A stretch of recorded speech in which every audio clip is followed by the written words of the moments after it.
And sit back and you'll feel a big pull through the feet. It may be a little bit painful as well. So just go at your own pace.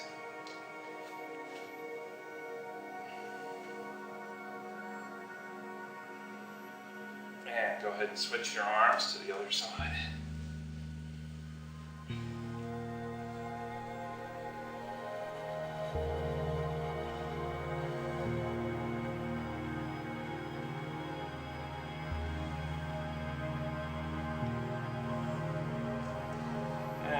Let's sit down on our heels now. In this next posture, you may find that you get a cramp in your feet. That's rather common. If that happens, you can just come out of the posture. And depending on your flexibility through your quadriceps, you may need to open up your knees a little bit. We're going to go ahead and walk the hands back. You'll feel a nice pull through the quadriceps. You can come back to here if you like, if that's not far enough, or if you're uncomfortable in this position, you can rise up a little bit, or you can come down and lie into the posture. If you lie into the posture and you have to open up your legs a little bit, that's fine. If you want to get more pull through the quadriceps, try to bring the knees closer together. You'll feel this posture through the lower back as well as through the quadriceps and possibly through the knees. Again, it's very important to go at your own pace.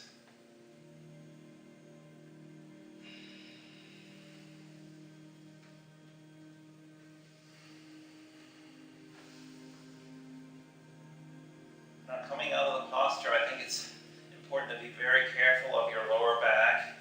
So I like to turn to the side, kick out my feet, and lie flat on my back. For some people, that may be a little bit challenging. They may want to come up onto their elbows. That's fine. Just be very careful that you don't put too much strain on your back coming out of this posture.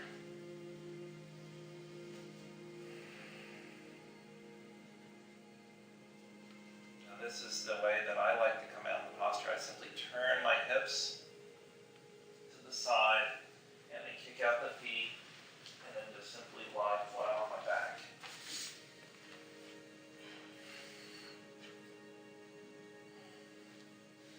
Now the next posture, we have a choice depending on if you want to try a challenging posture or if you want to, if you're a beginner and you want to stay with something a little easier. For those beginners or people that want to stay with something easy, I would recommend just going into the bridge. So just go ahead and lift up the hips into the bridge. If you want to challenge yourself, if you're intermediate or advanced or expert, you can go ahead and roll up into a shoulder stand, followed by a pike, followed by an ear pressure posture. So once you're in the shoulder stand, you can hold this as long as you like. You want to extend out the legs. And then when you're ready, bring the feet down to the floor into a pike. And if you feel comfortable, go ahead and bring your knees over your ears into the ear pressure posture.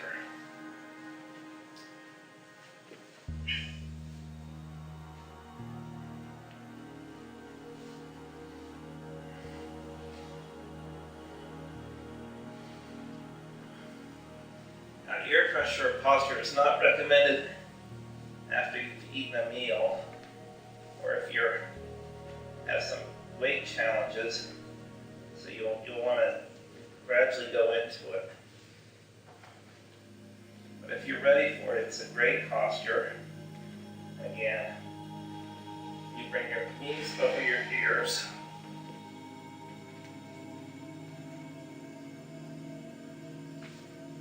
And the arms go on top of the legs. Then gently roll and allow each vertebrae to come to the floor. Slowly bringing the legs back and then lie down into it.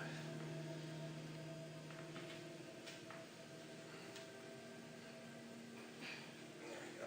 In a fully extended position. Now we're going to practice a little bit of yoga breathing. Go ahead and close off one nostril. You want to, this is called alternate breathing. Bring your thumb and index finger together. Inhale deeply through that one nostril.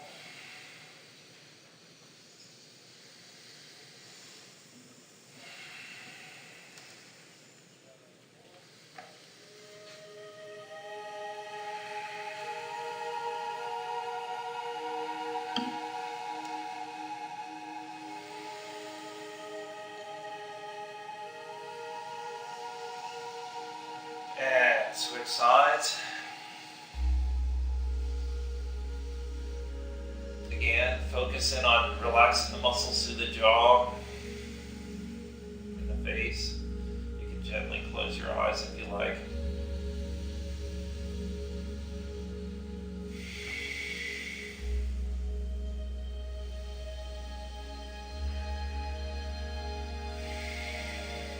And as you exhale, you'll hear kind of a snoring sound as you're exhaling through the back of the throat.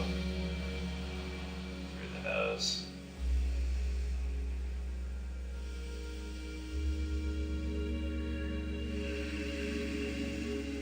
Now with your fingertips pointing toward your heels, we're going to lift up into an inverted table.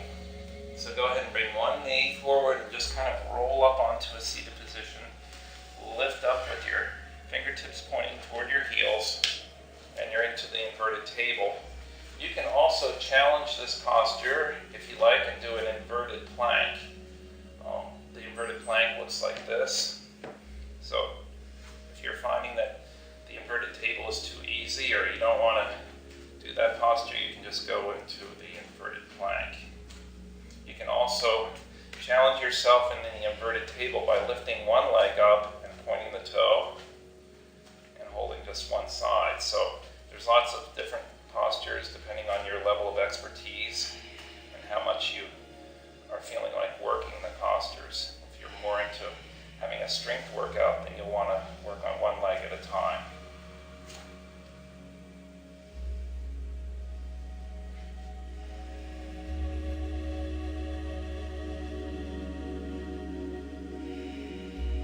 And let's go ahead and sit down gently. And we're going to get into some leg postures. Let's start by placing one foot into the knee and just lean forward. Bring your head down toward your knee. And the more flexibility you have, you may want to bring your knee down toward your head down toward the floor. You can come down a little bit lower on the inside of the knee. If you're not able to bring your head to your knee, that's fine. And if you're not able to grab your feet, that's fine as well. If you're a beginner, you can use a towel or a yoga strap, and you can come down a little bit further, or you may need to have your knee bent a little bit. That's fine as well. As you gradually get better, you can extend the leg and come lower.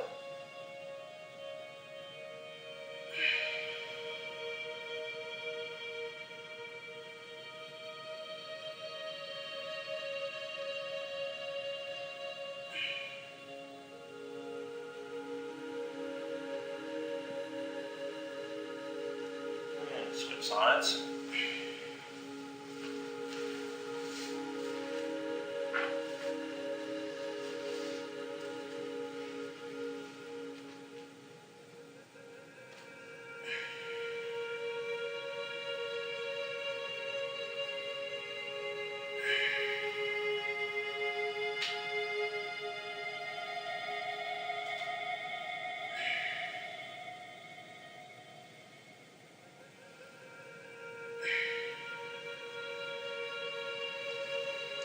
Let's go ahead and bring our feet together. This is a posture where you can either make it into a ballistic stretch by moving the legs, or turn it into a static stretch by just placing your elbows down into the hamstrings and holding the posture. So either way, whatever you feel comfortable with. Kind of a butterfly posture for the inner thigh.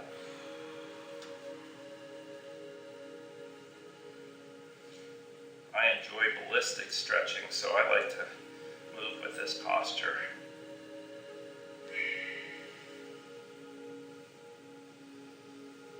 And as you get better at it, you'll notice that you have more flexibility through the hips and through the inner thigh. this again. And this time you're gonna use your elbow and just give yourself a deep tissue massage. This is a great way to access the bottom of your foot. If you're a runner or you're doing any kind of playing tennis or anything like that where your muscles in your feet get a workout and they get tight, this is a great way to get to those muscles. You can also use your other elbow along your calf muscle and your hamstring. It's just a great way of kind of getting some deep tissue work.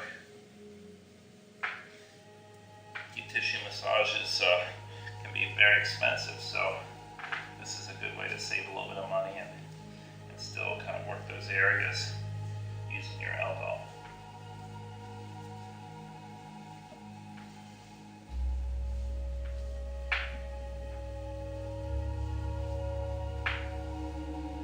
And switch sides.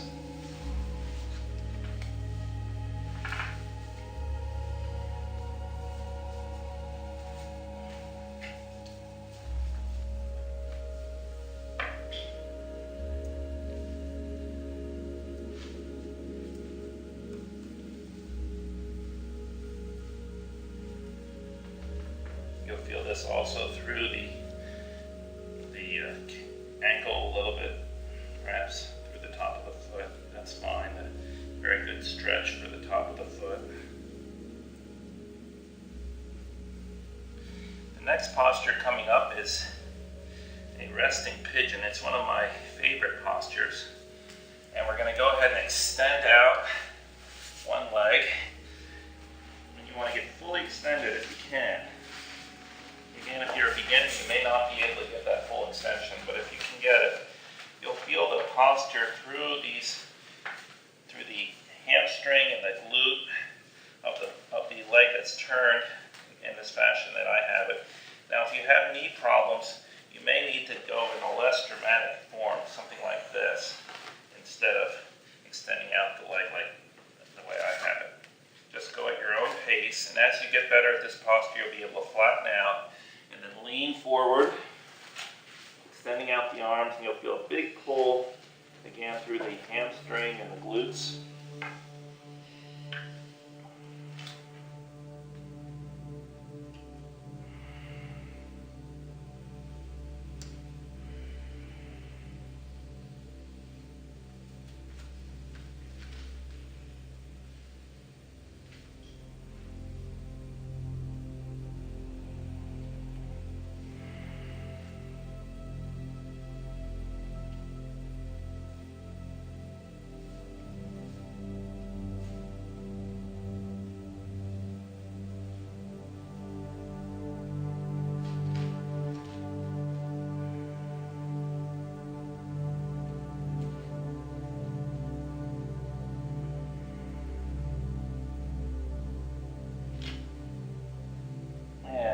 And switch sides.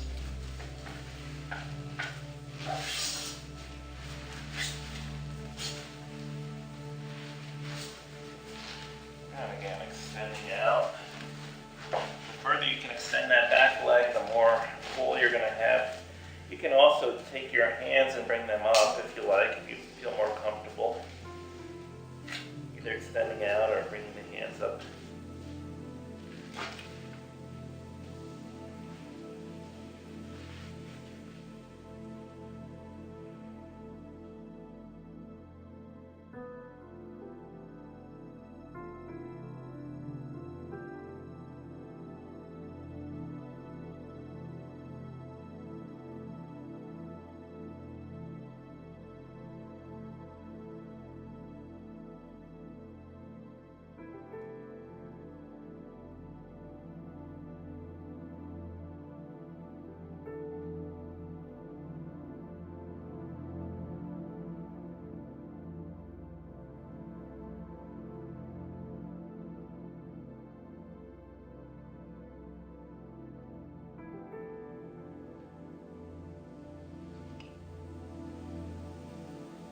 And let's go ahead and come up into a hands and knees. Extend one leg back. Bring your hands together. Now you'll feel a nice pull through the side as you bend your arms a little bit. bringing that hip down toward the floor. And you can stay in this posture the whole time if you like. If you want to challenge this posture, you're going to go ahead and take your opposite hand and grab your foot and look over your shoulder. That will activate the quadricep muscle. You're going to feel a big posture or big pull through the quadricep.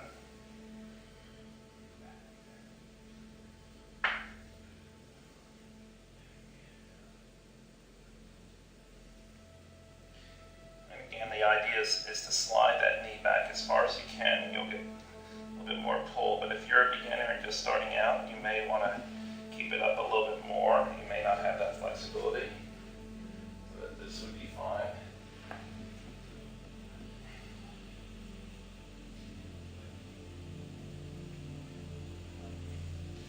And go ahead and switch sides. Again, this is another posture that you may get a foot cramp in. Quite common to get a foot cramp in this posture. If you do, just come out of it. Bring the hands together, lean the hip down, and if you like, grab the foot. Now also, you can make this into a little bit more of a challenging posture by sliding your foot out a little bit and grabbing your ankle with both hands. Now sometimes it's a little easier, depending if you're left or right-handed. For me, it's a little easier to do this posture on my right side. So here it is, two hands, and you're balancing, or extend out with one hand and hold the balance. So if you want to make it more challenging for an advanced person,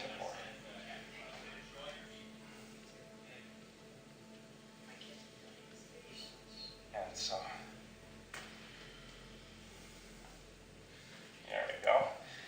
Now let's go ahead and come to a hands and knees in the front of our mat. We're going to bring the knees apart and the feet together, and then lean forward. And as you lean forward, you're going to feel a nice pull through the inner thigh.